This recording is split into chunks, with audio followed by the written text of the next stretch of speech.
Welcome to the In Our Humble Opinion podcast, the show where no topic is off limits. Sit back, relax, and enjoy a wide variety of interesting topics, sports, gaming, the paranormal, and everything in between. All opinions given are respectfully and humbly our own. Now here's your hosts, Jacob Cook and Brantley Weatherford. What is happening, everybody? Welcome back to In Our Humble Opinion. My name is Brantley Weatherford, and as always, I'm joined by the great Jake the Snake, a.k.a. Jacob. Jacob, sir, how are you doing this fine Saturday afternoon? I'm doing very well, and I appreciate you asking. Looking forward to this episode. Oh, yes. This episode, it will come as we go along, but for now, I want to just shout out to everybody that has been listening, following along with our podcast. 2 seasons in, and we appreciate all the support, all the views, the listens, whatever you've done, subscribers on different platforms. And Jacob, we've had some good episodes as of recent, so I want to continue that trend. Honestly, I think all of our episodes are good, and I may be biased. If you wouldn't mind, Brent, let me just say very quickly, if you're new to our content and you found us on YouTube, we have an entire first season on Apple Podcasts, Spotify. I think we're on iHeartRadio and a few others. So check us out there. We have, I think, over 20 episodes that we've done that we're very proud of. As Brantley just said, I think all of our episodes have been something to be proud of. So go check us out on any of those or anywhere you get your podcasts, because like I said, there's a whole slew of content on there. We've talked about everything from cryptozoology to scandalous, evangelist. Yeah, there we go. Things like that, and sports, obviously, and a lot of gaming. So if you're interested in what we talked about on YouTube, there's a lot more of it already out there. I just wanted to go ahead and shout that out because we really haven't.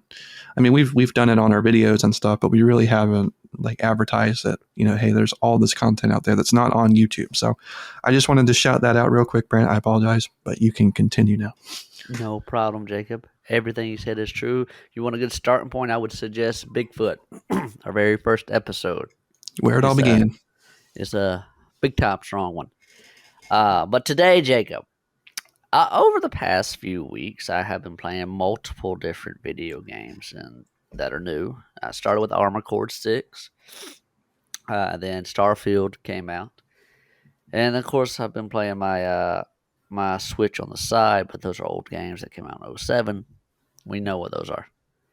But it will apply in this video. And I want to talk about the gaming community in general. And this might rub some gamers the wrong way, and I think it should. I am tired of hearing about how every new game that comes out is garbage. It doesn't do this, that, or the other. Because it seems like, Jacob, every time something comes out, there's always, it's just like an instant hate towards it for no reason at all. A prime example, let's look at Elden Ring. Elden Ring, by many, is considered a fantastic game. Now, is it for everybody? No, and that's fine. But that does not mean it's a bad game. But you go to a place like Metacritic and look at user scores or just search Reddit, and you got people bashing the game because it's too hard or the graphics look terrible. Let me ask you this. If the graphics look terrible, what kind of games are you playing that the graphics look 100 times better? I want to know. Because Elden Ring's graphics look pretty good. I mean, I would say they're pretty so. solid. All right. And the argument that it's too hard, therefore it's a bad game, is complete crap. All right? You go play some games back from the Super Nintendo era and then make that argument then. You wouldn't beat half the games you played and then make that argument, oh, they're too hard, so they're not good. No, those games are considered classics. And everybody's saying that Elden Ring is too hard and it's not a good game. I guarantee you couldn't beat the first level of Lion King from the Super Nintendo. Yes, a kid's game, Lion King. So all this garbage about, oh, this game is too hard, therefore it's not good. Or this game, graphics, I don't think they look good, therefore it's a bad game. One, the graphics aren't bad at all. The game runs fine. It had issues at the start with PC, but they have fixed them as far as I know. Yeah, I think so. Yeah. I'm just sick of hearing how every time something comes out, it just gets destroyed. A prime example of recent is Starfield. You and I, Jacob, were excited for Starfield. It Oh yeah. was. It's a game that we were like, hey, it's a Bethesda game. Fallout 4 was the last one that we were actually excited for from Bethesda. And Fallout 4, sure, it had its problems, it had its issues. But overall, I give the game at least 8.5 out of 10. I had a blast playing it, and I judge my ranking based off of how much fun I have playing the game. And I had a lot of fun playing the game. Yes, there were some quest issues. There wasn't as much deep content as I would like, and you know my complaints about it. Still a great game. And let's look at Starfield. So far, it has improved on everything that Fallout 4 that I wanted it to improve on. It's in space. Um, I'm gonna keep my opinion out of this. There hasn't been anything in the game that I've been like, oh, well, this needs to bring it down. There hasn't been anything game breaking that says this is not good. I'm having fun playing it, and that right there, to me, is a step in the right direction. If I can have fun playing a game, you automatically get a 6.5 to 7 automatically. Because if you can make me have fun, okay, then this game is doing something right. But then you go read review. I'm sorry, Jacob. Go ahead. Oh, I was just going to say it's doing what it's supposed to do. Yeah, it's games are meant to play Like, for fun. exactly. They're not meant to fit every little thing that one or two people want in their mind. Like people complain, oh well, the game doesn't let me go flying in space like I want to. There's a wall. Okay. Well, did you have fun doing all the other stuff? Yeah, but that right there means it's not a bad game. No, that means you're being petty and nitpicking stuff that really doesn't matter. Um, are there any groundbreaking bugs that I have heard of? I haven't heard of any. I haven't run into any. Have there been bugs? Yes. Is that excusable? No. But does that take away from it being a good game? No. And ever since the release of Starfield, Jacob, it has been from the gaming community, for the most part, that from the PlayStation side, oh well, it's not on PlayStation, so we're just going to give it bad reviews because it's not on PlayStation. That's not fair towards the game. That's not representative of the game. That's just you being a toxic person and saying, "Oh, I don't like it because it's not on PlayStation." That's stupid. Get an Xbox if you, or a PC if you want to play it. Don't say it's a bad game because you can't play it. I mean, or the other side, oh, it's a Bethesda game and we know what they did with Fallout 76, so therefore I'm going to give it a bad review. That was a different game. They made mistakes. Yes, that's a bad game. But that doesn't mean you go to their new game and just destroy it because one thing. I mean, Yeah. I guess my point is, Jacob, I'm sick of every time something comes out.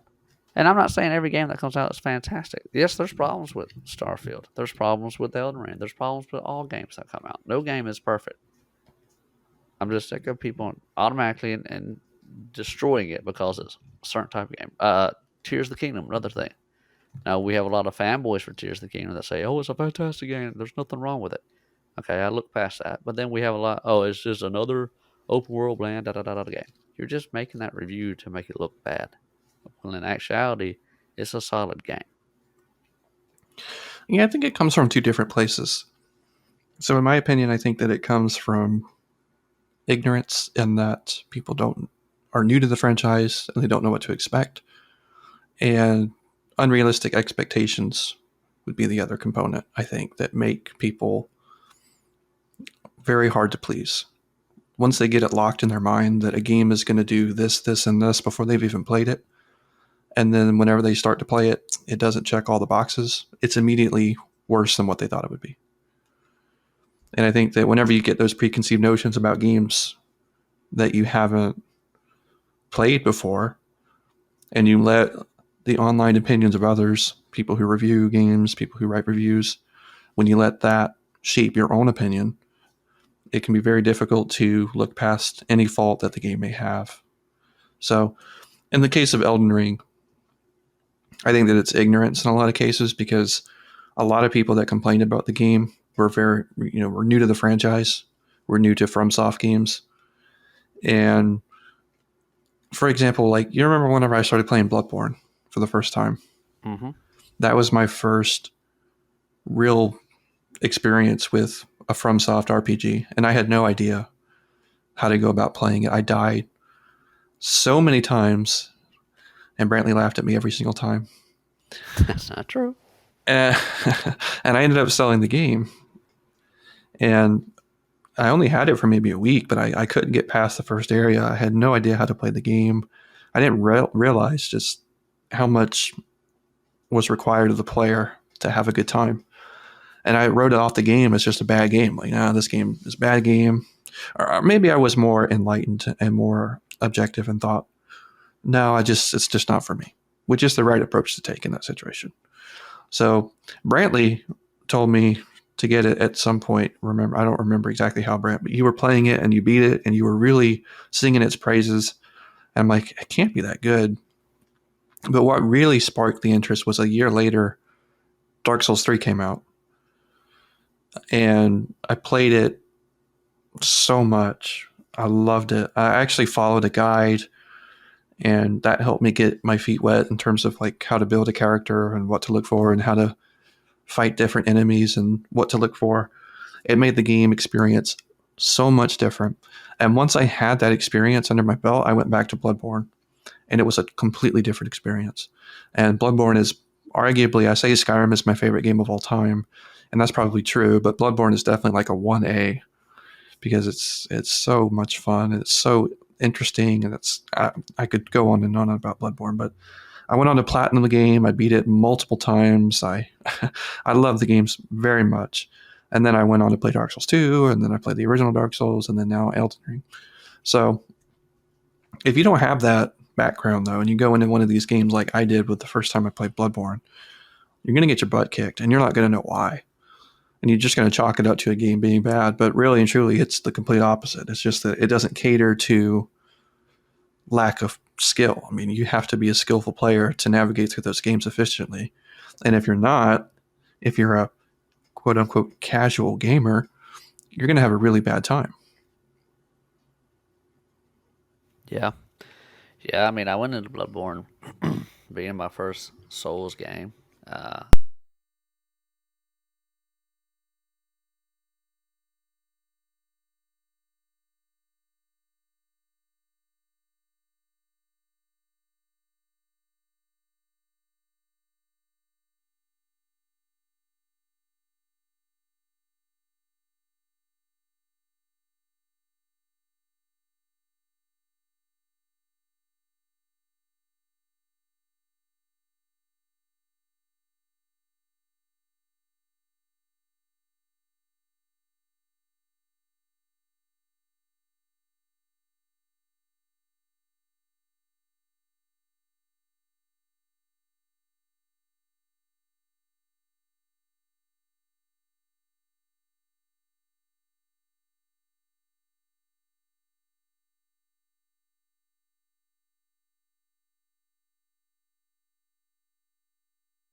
A lot of them have too much water. So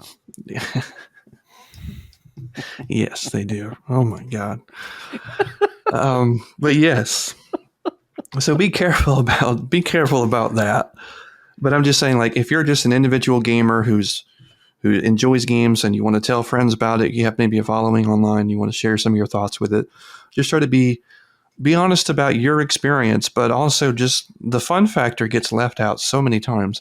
There was a company called Game Trailers, I think, that used to make I remember awesome that. reviews, and one of their key metrics was fun factor. And Yeah. I specifically remember this brand. They were talking about and ACG has fun factor, I think, too. Yep. But Game Trailers, they were doing a review on Gears of War 2, and he was going through all the gameplay and everything and said it was a big improvement. But then at the end, he's like, look, the bottom line is the game is tons of fun. And this is the only game we've been wanting to play, which should tell you everything you need to know. But at the end of the day, games should be rated on fun. And this game is a ton of fun. And I'm paraphrasing a lot, but that's basically what he was saying. And I mean, we don't really, reviews and stuff like that don't really mention anything about it. You know, it's always about, performance was this and gameplay was this and story was this and presentation was this. It's like, well, yeah, but was it fun? Mm-hmm. And, sometimes you can kind of read between the lines and you can kind of decipher that for yourself if the person reviewing the game had a good time with it. But there are a lot of things where people are like, it's pretty good, but I can't fly through the atmosphere, so it's not good. It's like, as you were saying before, it's like, but are you having fun with the game? Like, is it fun when you're playing the game? Well, I'll give an example of Halo Infinite. Now, I know Halo Infinite has a bunch of issues in terms of content, but that's kind of what I'll touch on. Jacob, when you were playing online when it first came out, were you having fun? Did it feel like Halo of old? Yeah, for the You can first be few weeks, honest. yeah, I had a good time with it. Yeah, I was having a blast. And then it started to die, and the main complaint was, "Oh, there's no like level up content and whatnot." I'm thinking, go back to Halo 2 days. People were just playing for fun. They didn't care about leveling up or any of that. And I'm not saying that the company handled the game well. They should have listened to their fans. The fans wanted this, they didn't do it. But the game was still fun. I had a blast playing it online until I couldn't play it online because nobody would play it anymore. Like, are you kidding me? The game's still fun. I don't need all. If you need all this extra stuff to have fun, then I don't know what to tell you. If a game needs DLC for it to be good, then it's not a good game in general. That's my thoughts on that. I would say, as it relates to Halo, this isn't particularly relevant to the discussion. I want to see a traditional Halo 3 multiplayer that is like more of the arena style shooter with no loadouts whatsoever. I agree. Where you have to find, I mean, in Halo Infinite, you had to find power weapons and use them as well, but you had loadouts and stuff like that. And I don't know, I just feel like I miss that really old classic Halo experience where it was like everybody spawned in with the exact same loadout, you had the exact same capabilities and whatnot, and you were basically rushing to find the power weapons and dominate the areas on the map that were high ground, low ground kind of thing. I miss that quite a bit, but and that's fair. I mean, that's a fair argument. I hate the argument though. Oh well, it doesn't have. I'm not able to get this armor skin. Like, there's no reason for me to level stupid. up. Like, cosmetics, yeah, that's well, dumb. the game's to play. It's not. You play it to have fun. Why do you care about an armor skin? Are you having fun playing the game without that armor skin? Well, yeah, but I want a reason for me to be playing. The reason is to have fun. A video game, unless you're like a streamer, a video game's not. There's no other reason to play it other than to have fun and relax. So if you're looking for like a goal to accomplish in every game you play, you're gonna be disappointed. Yeah, the only time I would say that doesn't necessarily apply is when you're playing an RPG. Yeah, but even there's obtainable goal. Like, there's attainable goals in the game, but like, if I can't fly through space at full speed, and they don't add that into the game, it's not good. Well, I That's guess garbage. to be more specific, like an MMO. Yeah, that's different though. Because like That's there are times progression where I've logged system into there. RS where I'm like, I'm not going to have fun doing this, but I have to do it so I can do the thing that is fun, which is like PVM. But that's like a competition based game where like a Yeah. sports game, the better your character is or the better you are at the game, the more success you have. And as my good online pal Troy once said, fun for me is winning. And if I'm not winning, I'm not having fun. That's fair in that regard. But in the games where there's no like competition, I don't like attaining a weapon skin in a Halo game has nothing to do with competition. If you're playing and winning and having fun, that's what should matter. Now, I will say, though, in defense of those people who are making that argument, it's just purely a cosmetic thing, and that's kind of dumb. But I will argue this. I'll play devil's advocate with you for the few minutes we have left here. In Destiny, I've talked about this a number of times, and you know exactly where I'm going with this. When they removed pinnacle weapons from the game, I had nothing to chase as a player. That was where all of my fun factor came from, was chasing down these weapons. So whenever they took them out of the game, I was like, I don't have any incentive to play. I don't want to do anything else that the game has to offer. I just wanted to chase these really powerful and exotic looking weapons. And whenever they took them out of the game, there went my reason to play. It could be said the same for the person who's trying to chase cosmetics in Halo. It's like, hey, if you take these out of the game, then I have no reason to play it because this is what I'm working for. This is why I'm playing the game. Yeah, but for Halo, the game was designed that way. Not Halo, for Destiny, the game was designed as a loot chaser. The game there, you're chasing loot. That's like the point of the game. Halo, Sure. you're playing multiplayer, to win and just have a good time like the old Halo days. They never said, "Oh, we're gonna give you loot to chase." I That's my guess argument. I can kind of sympathize though with people going after cosmetics, and if they're not in the game, then I'm not going to play it. You're It's gonna kind of a complain if you got dumb. to buy them. Well, that's true, and I agree with that completely. But I'm just saying that I can kind of understand that, where people would be like, yeah, okay, I don't really want to play this anymore because my like in Rocket League, we don't play for the cosmetics, but I'm sure some people do. Like, I'm sure some people seek like the most exotic. Then buy them. Well, you can't though. Like, remember the loot boxes way back in the day? Like, if you wanted the Heatwave black market skin, you had to just get it or get it with keys or something. Yeah. Well, the chase though is still there though. The game was implemented as that. You know, at the start, But they didn't have that at the start of Rocket League, though. That was added later did on. they not? Mm-mm. Oh. Well, then I go back to the original. It wasn't there in the beginning. The games are played to play soccer with cars or football with cars and have fun. And if there's no cosmetics for you to chase and you're not having fun anymore, then you never liked the game to begin with. You just like trying to get that crap. Maybe so. Maybe so. And I know people play their games for different reasons.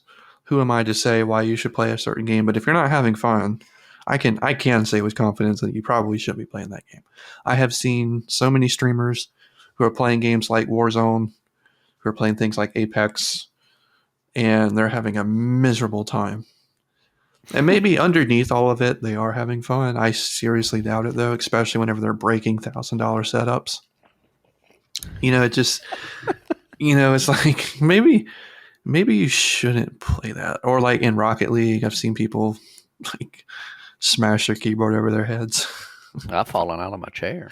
Brantley's falling out of his chair and almost broke his TV. Because didn't you like fall into your entertainment system? Yeah, I fell into the table, and then the the TV was like shaking back and forth. And then you heard me like, "Oh, oh!" That wasn't because you were upset, though. That was just because you were so intently trying to like hit the ball that you like physically like leapt out I of was your in chair. the game. You like literally like tried to head the ball so it would go in the goal. Yeah, I hurt my knee doing that day. Oh man.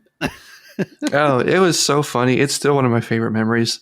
Playing Rocket League late at night, and then you're like Hercules is in the corner shaking. He's scared. Dude, he was just that in Battlefield, he would get terrified because I'm screaming at the TV. Oh man, but that's why we have fun. Yeah. But yeah, no, it's completely frustrating whenever people just have nonsense, and it's the same thing with anything in life, like any area of life where people just spout nonsense, lies, incoherent thoughts. It's just like, would you just stop? Haven't touched the game and given it a bad review. Yeah, like imagine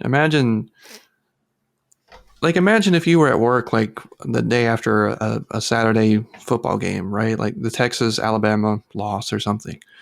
And you had someone walk up to you at work and just start talking about the game, but everything they said was complete nonsense. Like it didn't happen. It was full of, they're full of lies. You can tell that they haven't watched the game at all. And everything they said is just stupid. Like Coach Saban completely blew the game and he should retire and everything else. It's like, what are you talking about? That's not how it happened at all. The game? Yeah. Yeah. Or like, like it's basically the same thing. It's just, I don't know. It's frustrating. It is. It was kind of a rant episode today, Jacob, but I had to get that off my chest because it was really irritating me. I mean, big time strong. Yeah. And also a piece of advice as well for people who are struggling with like Elden Ring or people who are struggling with Starfield and you're not enjoying your experience. If you're on Xbox, what you can do is you can press the guide button and then you can go down to settings and you can go to memory settings. You can left click on the game again. It'll open like this little options menu and you can go down to the bottom and click uninstall. And when you do that, all your problems will just go away. You won't have to worry about it anymore. Yeah. Nope.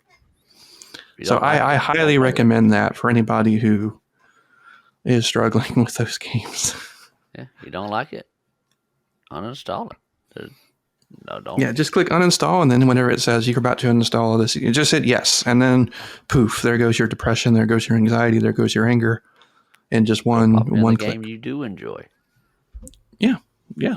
But I don't know what that would be, because if you're giving harsh criticism for random stuff on the games you don't enjoy, like untrue criticism, then you're not gonna probably enjoy a lot of things that you play. Yeah, and we kind of crapped on the communities of like Apex and COD and stuff like that. If you're enjoying those games and you've been a lifelong fan and you're not a toxic person, then more power to you.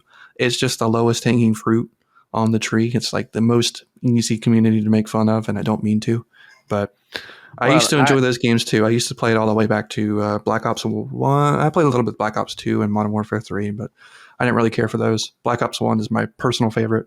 Every other game since then has been pretty mediocre, and I haven't bought it in like. It wasn't bad. Well, it's fine. We played it quite a bit, didn't we? Yeah. Yeah, it's fine. But other than that, I haven't bought any of the other ones. I don't care about the franchise anymore at all. Yeah, I agree with you. I'm crapping on the ones from that community that say, "Oh, if you don't play these games, then you're not a gamer," or say, "Oh yeah, I'm a big time gamer because I just play Call of Duty." Yeah, don't give other people crap when you're playing the most basic animal instinct game there is. Point and shoot, get points. Point and shoot, get points. But the ones that do enjoy it and aren't like that, more power to you. Enjoy those games. You love them. Have fun with them. Yeah, but those toxic people, not just exclusively to Call of Duty, but any community, are the same people that watch, grown adults who grew up playing Pokemon and give them a hard time for playing a children's game. It's like just don't do that. Yeah. Just don't. Yeah. Or the people who make fun of others for playing like Mario and stuff like that. It's like, you're still playing Mario? It's like, yep. Yes, we are. You're still making fun of people? Yeah, it's like, you're the one acting more like a child right now. I'm just going to go ahead and say it. Yeah. I mean, it's all fair points, but I just wanted to get off my chest because it was irritating. I mean, at the end of the day, this is a hobby. Yes, Brantley and I are extremely passionate about it. We truly love it. And that's why we make these episodes like this, so we can try to better the community. And hopefully our message has sunk into a few people. Just if you have something, it's a very basic principle. If you have something negative to say about something that's not constructive, that's not based in reality, just don't say it. Yeah. We have no problem criticizing games that deserve it. Scarlet and Violet would be my number one example. Sword and Shield right behind it. Yes. Oh, yeah. But if you enjoy those games, more power to you. Just know I'm not crapping on you for liking the game. I'm just crapping on the game because those are instances where they were actually released poorly, optimized, and all that stuff, which affected the gameplay, which affected the fun factor. Hey, if I can't play the game, how fun is it? What I need to do, Brant, this is probably what I'll end up doing. I'll probably write up a script for a video for that. I've got a lot I need to say about that. So that's probably, I warned you, Jacob. That's probably what I'll do. I can't believe how bad it actually was. I really can tell cannot. From the trailer. I was like, uh-oh. It's been going to be bad. It's been a year or two since it was released, and I still just cannot believe it. I'm in shock of how bad it was. I have watched people who make games for a living react to some of the stuff that they found in Scarlet and Violet, and they were shocked. They're like, this is just like industry basic 101, and they completely botched it. Like, this texturing here is like some of the easiest bare bones texturing you can possibly do, and it's all over this area of the game. I'm like, this is the most successful IP of all time. Millions upon millions upon millions upon millions of dollars are in their budget. Hundreds and hundreds of millions of dollars. And this is what we get? This is the game? And it sold unbelievably well. That's the community's fault. It did. I mean, it sold millions of copies. Why? Because it's the most successful IP of all time. Pokemon is incredibly popular. It's great. It's probably my favorite IP of all time. And yet, the community can't take off their fandom glasses and accept the fact that they were shoveled a pile of garbage and they paid $60 for it. And Jacob's part of that community. He wore those glasses. I did. I took them off, Jacob. I took them off. And I'm embarrassed because of it. Well, what's so frustrating, and I've said this before, and we're almost out of time, and I'm sorry for ranting about something that I've ranted about for a long time, is that the designs in Generation 9, as you've seen in the TCG, are really, really good. Most of them are really, really cool. And it's just so frustrating that they're locked behind this garbage game. Like, if I want to see them and experience what it's like to catch them and train them and play them and everything else, I have to play this absolute dumpster fire of a game. And I just can't do it. I've tried 3 different times. It's so frustrating. It's just unbelievably frustrating that this is what's happened. And the DLC is going to come out, I think, at the end of the year. Woo. Woohoo. Woo-hoo-hoo. So excited for that. It's like, okay, I'm going to stop. Okay, I'm going to stop. I'm sorry. Well. I'm going to stop. We're at time, everybody. So,